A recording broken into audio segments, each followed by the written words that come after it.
pesquei. Parecia ser apenas mais um dia como qualquer outro. Estava cansado, sem forças, desanimado, decidido a largar tudo e parar. Deus conhece sua estrutura, sabe o que está fazendo. Mesmo que seja difícil, não pares, Ele está vendo. Olhou todas as tuas lágrimas e mandou a te falar. Pegue o que Ele te entregou e volte para o mar, que é o teu lugar. Quem mandou largar a rede? Quem mandou você parar? Volte para o mar alto, no lugar da tua vergonha eu vou te honrar. Quem mandou largar a rede? Quem mandou você parar? Volte para o mar alto, no lugar da tua vergonha eu vou te honrar. Filho, eu vou te honrar.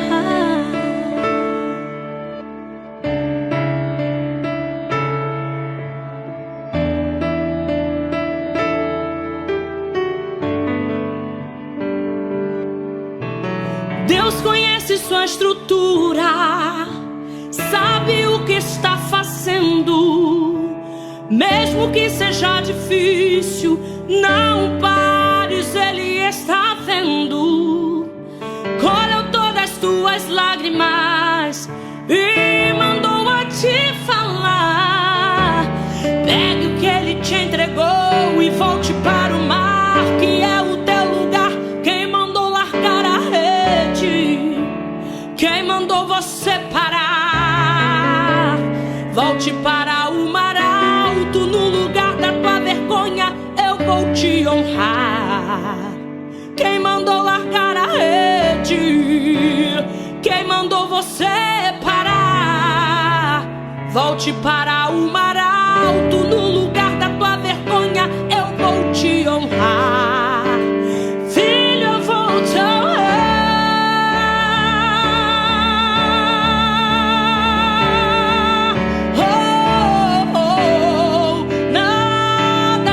Parar, Deus contemplou o teu caminhar. Eu sei que é difícil prosseguir quando tudo lhe faltar. Esse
Olá, boa noite a todos. Estamos retornando para darmos continuidade ao terceiro módulo deste grande propósito em orações, falando sobre superação com o tema-chave deste terceiro módulo: fé em vez de medo durante a pandemia. Estamos aqui nos edificando, ouvindo a palavra, nos nutrindo da verdade diante desta pandemia. O coronavírus tem assolado vidas, levado ao desgaste na finança, ao desgaste emocional, até mesmo levando as pessoas à morte por conta de depressão, transtorno de ansiedade, endividamento, falta de alimento. Em uma época onde o medo está se empoderando de muitos corações, mesmo aqueles corações que creem em Jesus, é tempo de se levantar. É tempo de ser ousado na fé, de brilhar a luz do amor de Jesus nos corações daqueles que estão ao nosso redor. Junte-se ao projeto A Marca da Promessa, que mostrará como a palavra de Deus permite que o Espírito Santo produza calma, confiança em seu interior. E hoje, neste terceiro dia do terceiro módulo Superação, eu trago um título para a meditação: O Grande Apagão. Cada um lida com o medo de uma forma diferente. As pessoas reagem de várias formas que podem fazer com que outros se sintam desconfortáveis e preocupados. A tendência é nos retirarmos, recuarmos, sairmos de perto e nos isolarmos da situação iminente. Entretanto, Deus sabia que você enfrentaria essa situação desde o dia em que você nasceu, até mesmo antes disso. Lembre-se, Deus está sempre com você em momentos difíceis. Eu quero te encorajar durante todo este terceiro dia, no dia de hoje, para que você seja motivado de encorajamento para aqueles que te rodeiam e estão lutando contra o medo. Eu trago aqui, no dia de hoje, neste terceiro dia, fé em vez de medo durante a pandemia, com o subtítulo O Grande Apagão. 5 perguntas para aplicar em sua vida. Primeiro, imagine os rostos de algumas pessoas ao seu redor que precisam de encorajamento e confiança em meio à pandemia. Segundo, o caminho que você está trilhando está encorajando as pessoas a colocarem ou retirarem sua confiança de Deus. Terceiro, agora, abra sua Bíblia e leia o livro de Provérbios, capítulo 14, versículos 26 e 27. O que Deus está falando ao seu coração e como você pode desenvolver confiança. Quarto, se você vivesse dessa forma, o que você acha que as pessoas veriam em você? Quinto e último, que oportunidades específicas você tem para compartilhar a esperança que possui em Jesus Cristo com as pessoas ao seu redor? E hoje, nesta noite, iremos meditar no livro de Provérbios, capítulo 14, versículos 26 a 27. A palavra do Senhor diz: no temor do Senhor tem um homem forte amparo, e isso é refúgio para os seus filhos. O temor do Senhor é fonte de vida para evitar os laços da morte. Amém. E graças a Deus. Meu irmão, minha irmã, peço que você se desconecte de tudo e preste atenção na mensagem que o projeto A Marca da Promessa traz para a sua vida. Vamos lá. Vocês estão preparados? Sinta-se à vontade e permita que a palavra adentre em vossos corações. Confiar em Deus com plenitude é um grande desafio. Não é nada fácil crer no Senhor, como entrega total e irrestrita, porque não o vemos. Ele não é palpável. Ele está conosco, em nós, até, mas é invisível. Segundo o versículo, temer a Deus nos traz firme confiança.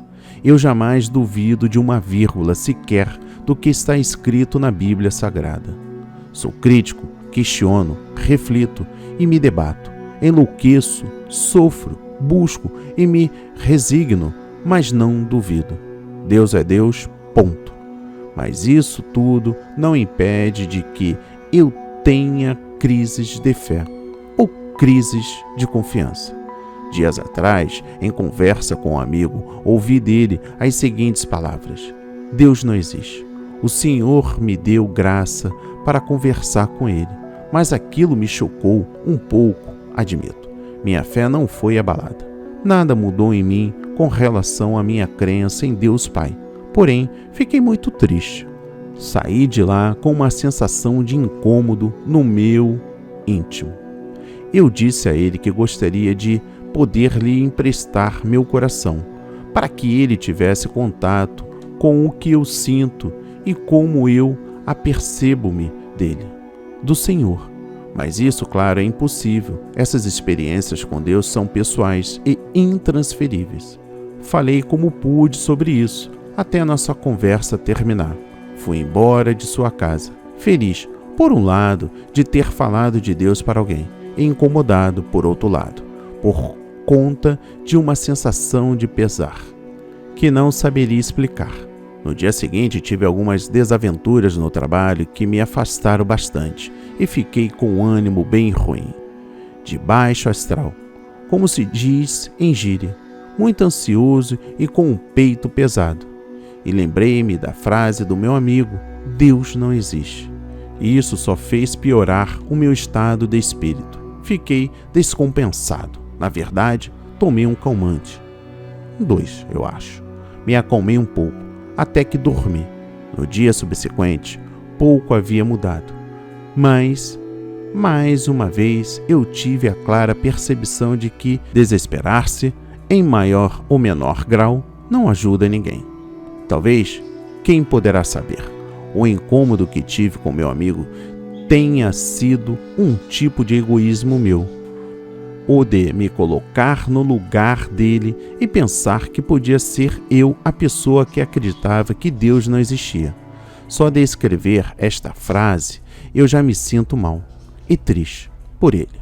Quando penso o tanto que eu já andei com o Senhor em Jesus, fico até constrangido comigo mesmo, porque me vem um temor muito forte de não estar fazendo a coisa certa e de estar desagradando a Deus de algum modo.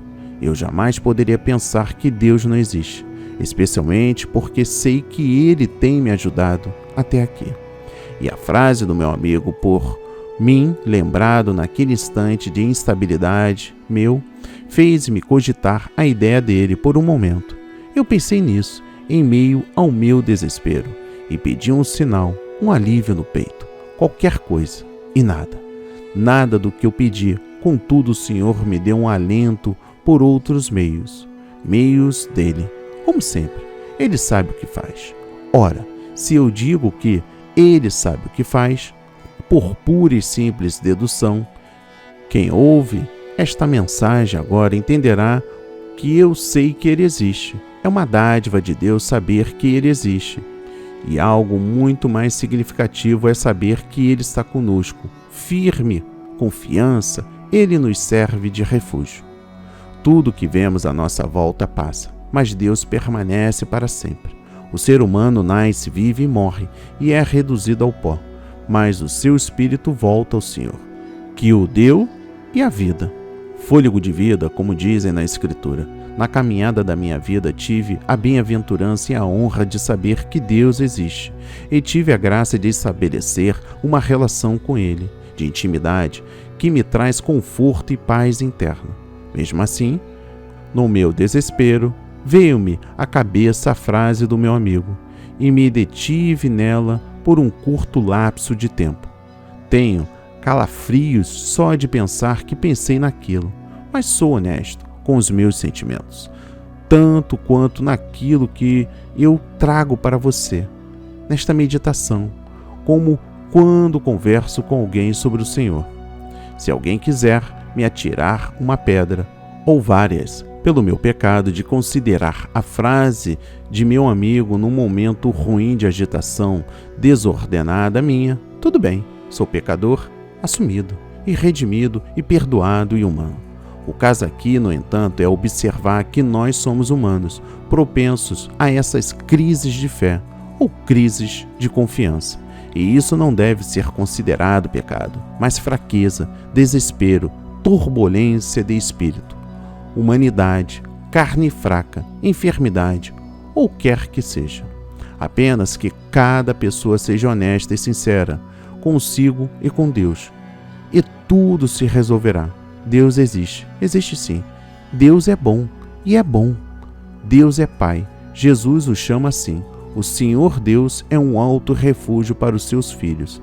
Tenhamos, pois, todos nós, firme confiança nele, em genuíno e autêntico temor, e não nos espantemos ou nos escandalizaremos se essa confiança vier falhar.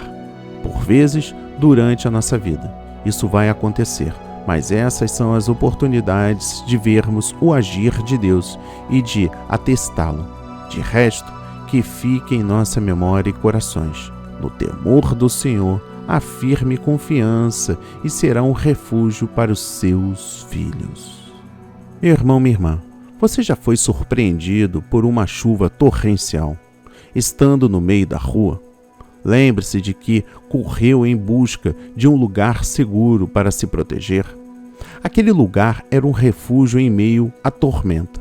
Você só entende a importância do refúgio quando precisa dele. Neste propósito, em orações, são enfatizadas duas palavras: amparo e refúgio. As pessoas procuram segurança. Nenhum político tem chances de ser eleito sem um bom programa de segurança. As famílias abastadas gastam muito dinheiro para proteger seus filhos. As pessoas protegem suas casas e colocam seus bens no seguro. Contudo, os perigos dos quais elas se protegem são apenas físicos. Olha só, a mensagem de hoje é o segredo para proteger-se de perigos que têm consequências eternas. Por exemplo, no atual momento que estamos vivendo diante da pandemia.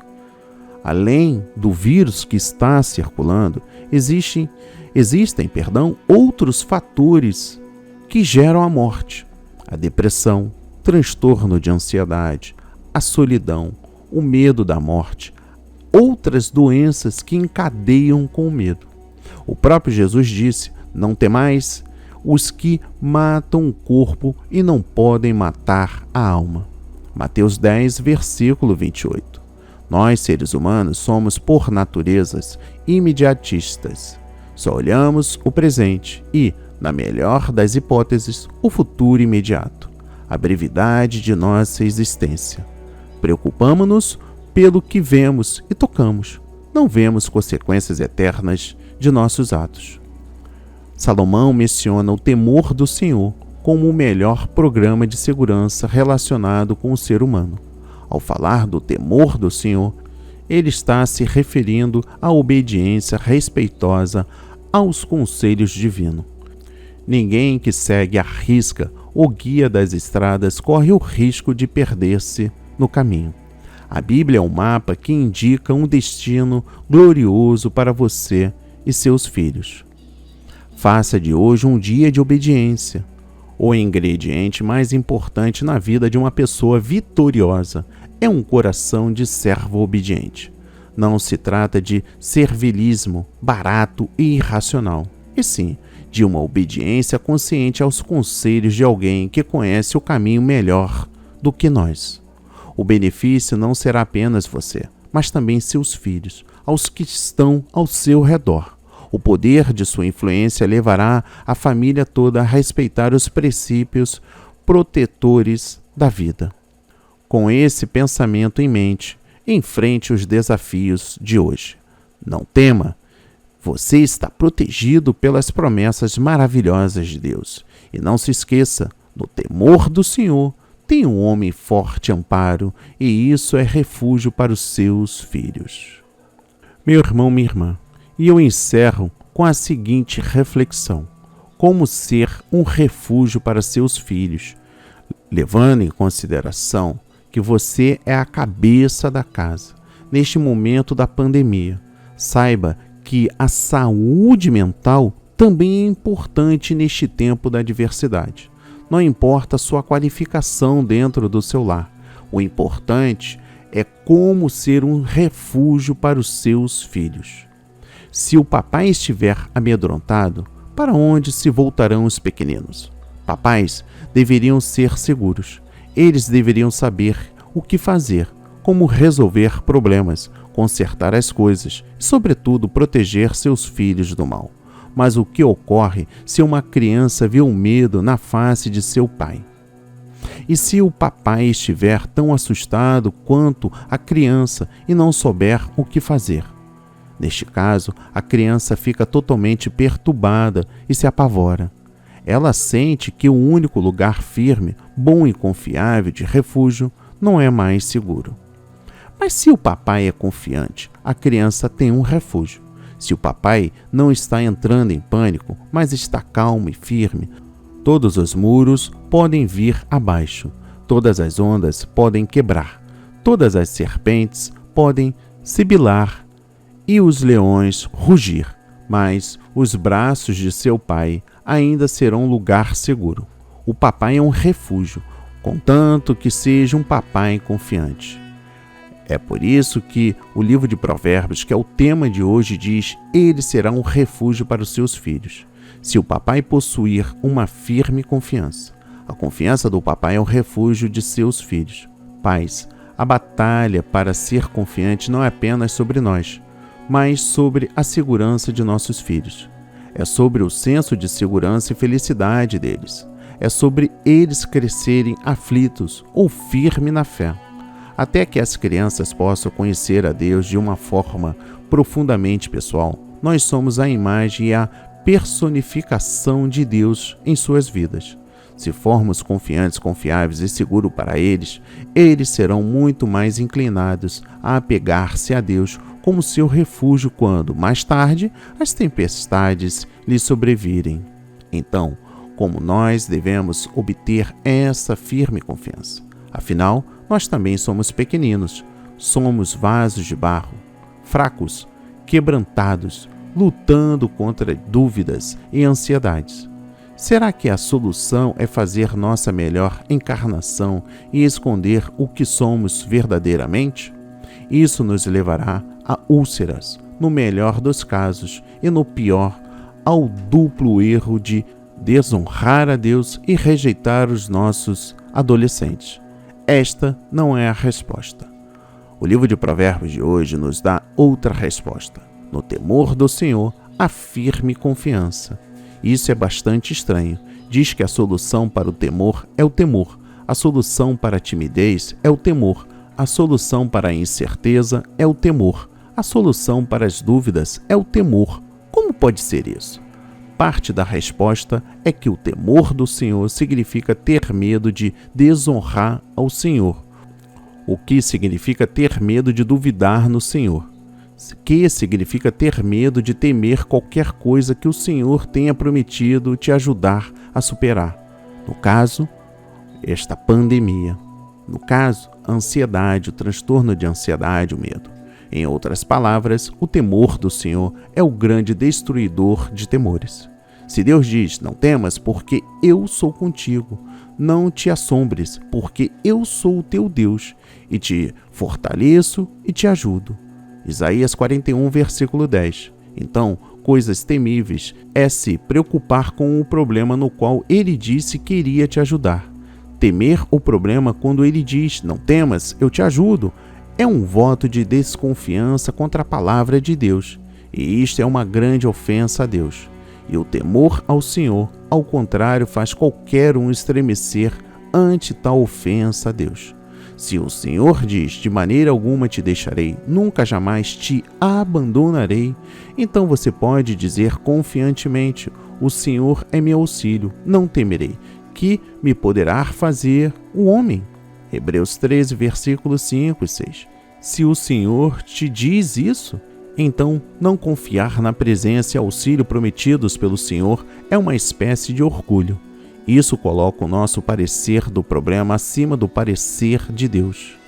É por isso que lemos as maravilhosas palavras do Senhor em Isaías capítulo 51, versículo 12. Eu sou aquele que vos consola. Quem, pois, és tu, para que temas o homem que é mortal, ou o filho do homem que não passa de erva? Quem é você para temer os homens, quando Deus prometeu ajudá-lo? Assim, temer o homem é orgulho. O orgulho é o extremo oposto do temor de Deus. Então, sim, o provérbio é verdadeiro e nos é de grande ajuda. Temam a Deus pais, mães, tios e tias, avós e avós, padrinhos e madrinhas. Temam a Deus, temam desonrá-lo, temam duvidar dele, temam colocar a sua avaliação do problema acima dele. Ele diz que pode ajudar, e ele vai ajudar neste momento no qual estamos vivendo, neste momento da pandemia, neste momento que o desemprego aumenta, neste momento que há escassez na alimentação. Ele diz que pode ajudar. Sim, ele vai ajudar. Ele é mais inteligente, ele é mais forte, ele é mais generoso. Confie nele, tema não confiar. Por quê? Ele trabalha para aquele que nele espera. Isaías 64, versículo 4. Ele resolverá o problema. Ele socorrerá a sua família, a minha família e todas as famílias que estão agora neste exato momento ouvindo este grande propósito em orações. Ele cuidará dos pequeninos. Ele satisfará as suas necessidades. Tema não crer nisso, e então seus filhos terão um refúgio. Eles terão um pai que tem firme confiança. Eles terão os tios, as tias, não em si mesmo, mas nas promessas de Deus, nas quais ele estremece de não confiar. Aprendendo a temer ao Senhor para o bem dos meus filhos. Assim seja, assim diz o Senhor. Amém, amém e amém. Graças a Deus, graças a Deus, graças a Deus, graças a Deus. Graças a Deus, graças a Deus. Pai amado, bendito, Pai celestial, Pai de todas as nações. Estamos aqui neste exato momento celebrando o encerramento deste grande propósito em orações, falando sobre a fé neste momento do tempo da adversidade. Sim, fé em vir de medo durante a pandemia. Estamos aqui celebrando, Pai, com muito amor e temor, para que o Senhor nos encoraje, molde os nossos corações, afaste esse espírito de medo, esse espírito de angústia, esta desconsolação da alma. Pedimos para que o Senhor nos sustente neste tempo da adversidade, para que sustente todas as famílias desamparadas que agora, neste exato momento, estão clamando, chorando, jejuando. Oh, Pai, eu sinto fortemente a sua presença e glorificamos agora, neste exato momento, o seu santo nome. Assim seja, assim celebramos para a honra e a glória do seu santo nome. Amém. E graças a Deus, graças a Deus, graças a Deus.